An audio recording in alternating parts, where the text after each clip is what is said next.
Jesse James is bleeding out on a farmhouse bed, his shirt's ripped open, chest streaked with blood. Fever puts a shine on the whites of his eyes. He looks less like Missouri's toughest outlaw and more like any other human caught between pain and panic. For all the legend, it smells like anything but glory in here. Coppery blood, old sweat, and that sour edge where infection's already bubbling up. Forget the myths for a second. Jesse's chest is crushed tight in rough, makeshift bandages. Just old linen, whatever his mother, Zerelda, could tear up fast enough to soak the bleeding. Each breath catches and rattles. Zerelda leans in the lamplight, dabbing at a wound that won't stop weeping yellow pus. There's a whiskey bottle on the table, half empty tonight, not for drinking, just for fighting pain or when there's nothing else, burning away what germs it can. This is the real outlaw story, stripped of Hollywood shine. Not some invincible gunman, but a young man in his 20s, shot through the chest, burning up and wrestling to survive, not just the bullet, but the infection that usually finished the job. Being wounded on the frontier meant taking your chances decades before antibiotics, sterile gauze, or anything close to modern painkillers. The movies love Jesse James, shaking off a bullet and galloping into the sunset, maybe with a heroic grimace. The truth is blood, rot, sweat, and a whole lot of desperate improvisation. Let's set the time and place. Missouri, sometime after the Civil War. The James family's battered farmhouse stands isolated, marked by years of violence. By the age of 20, Jesse's seen more trauma than most men ever will. His stepfather whipped for information. The family's house burned to the ground. The countryside crawling with guerrilla fighters and revenge squads. He knows pain, but even Jesse can't tough his way through a hole blown in his chest. This bullet's gone in just under the collarbone, tearing through muscle and rib, buried deep near his lung. Every cough is agony. The wound oozes, the bandages stick, and fever spikes every night. There's no hospital out here, only his mother, Zerelda, and whichever neighbor is brave enough to risk being spotted at the James place. His brother Frank is usually nearby, but it's Zerelda who does the real work, doctor and nurse, sometimes both at once. She boils strips of cloth on the wood stove, wrings them out, and tries to keep Jesse's wound as clean as she can manage. Sometimes she pours whiskey on a rag and presses it to his chest. Other times, just lukewarm water. None of it is sterile. Flies come for the sweet, rotten smell. Some days, Jesse sweats and mutters through fits of fever, drifting in and out as the sheets soak through. The real battle isn't just with the pain, it's the waiting game. Every new bullet wound in 1860s Missouri is a sprint against infection. Pus and swelling can mean death as often as not. If the wound closes too quick, pus gets trapped inside and you're done for. If it stays open, you risk bleeding out or letting every germ in the house crawl inside you. No antibiotics, no antiseptics, barely even a real doctor, just whiskey, whatever hope you can muster, and Zerelda's tired prayers between bandage changes. And those bandage changes are pure horror. Old cloth sticks to the wound, and every time it's pulled free, it tears away half-healed flesh, sometimes starting the bleeding all over again. Jesse bites down on a leather strap or just howls into his pillow. Zerelda works fast, hands trembling just a little. Sometimes even she has to look away for a second, swallowing hard at the sight and the smell. You don't get this version of Jesse James in the dime novels, the tourist brochures, or any black and white Western.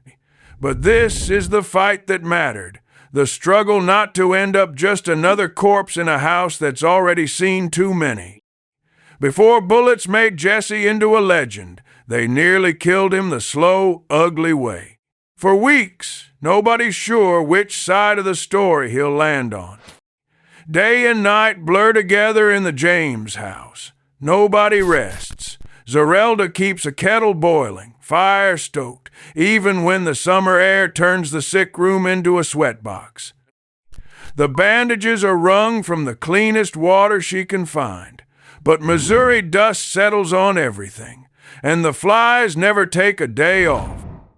Jesse's wound seeps through sheet after sheet, soaking the mattress and leaving a crusted ring on his skin. Infection isn't a question of if, just how bad and how fast. Sometimes the pain is so sharp Jesse can't even curse. The wound throbs, swollen, red streaks crawling out from the edge. A road map for fever. There are nights he's sure he won't see morning. His skin burns, his chest rattles, and the only real relief is unconsciousness. But that never lasts long. One moment he's shivering in his own sweat. The next he's clawing at the blankets for air. There's a sickening routine to it. Bandage off, cloth pulled free, the wound oozing yellow and foul, a smell you never forget. Zerelda scrapes away pus with whatever's handy. Old linen, boiled but never really clean, or the edge of a cracked spoon. Frank helps hold Jesse down. Nobody talks except for the ragged breathing and the hissing, bitten-off pain. The rest fades. The ticking mantel clock, the slap of flies on the glass, distant neighbor voices that never come close. Whiskey keeps showing up. Sometimes Jesse gets a swig, but more often it's poured on a rag for the wound, a gut punch kind of cleanliness. If that fails, there are home remedies, a poultice of garden herbs, a dash of salt, whatever old wisdom is rattling around the kitchen. Everybody knows these are long shots.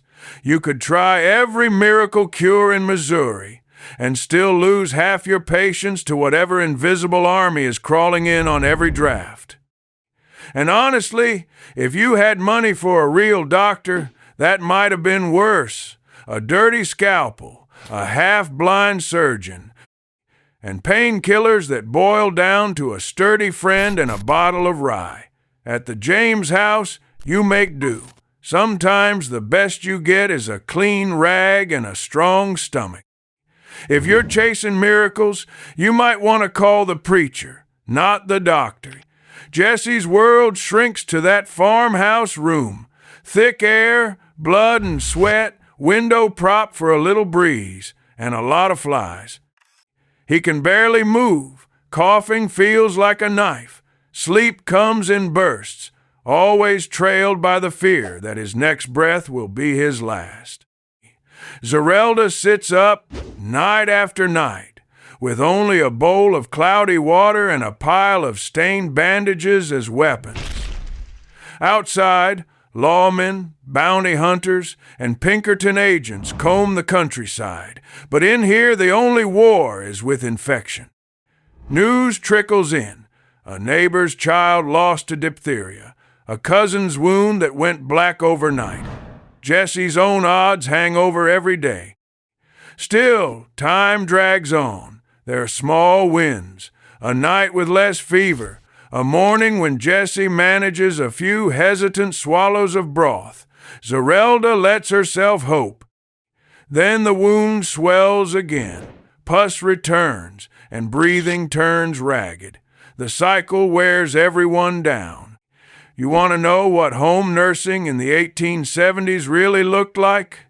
It's hands stained with blood and pus, a house that stinks of infection, and patients born only from folks who've already buried too many. It's staring down death, night after night, with nothing but faith and a bucket of dirty water. And Jesse isn't getting stronger. He loses weight, skin turns waxy yellow, eyes sink into dark hollows. He can barely sit up, much less ride. That wound on his chest, the one that'll be called a badge of honor later, is just a festering hole that won't heal. Sometimes Zerelda hopes the worst has passed. On other days, she braces for a funeral. For every outlaw, every bullet is a lottery, and the grand prize is usually death by infection. Jesse's survival is still an open question.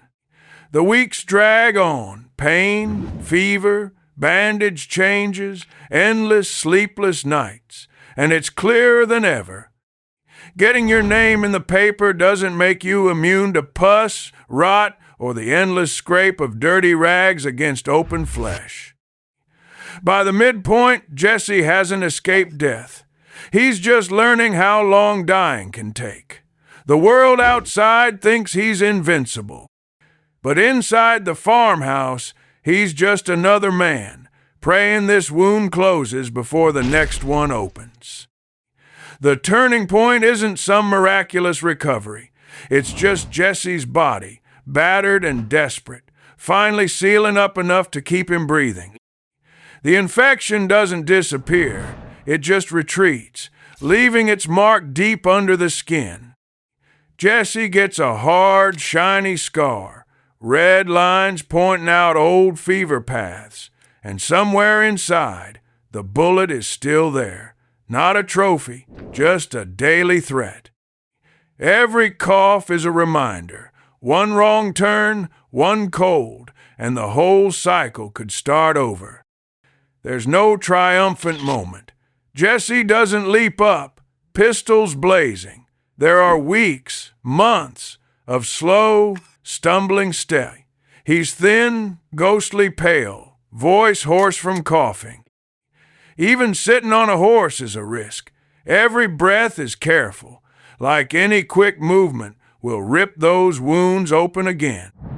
This isn't a comeback. It's survival, just barely. He lives on soft food, thin broth, and hope he doesn't choke.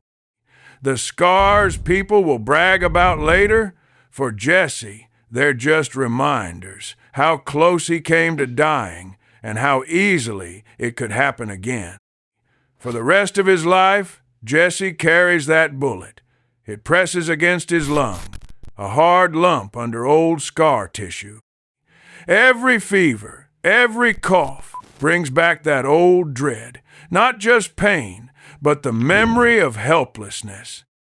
It changes him, makes him more paranoid, more dependent on family, less trusting of outsiders. The headlines sell the tough guy image.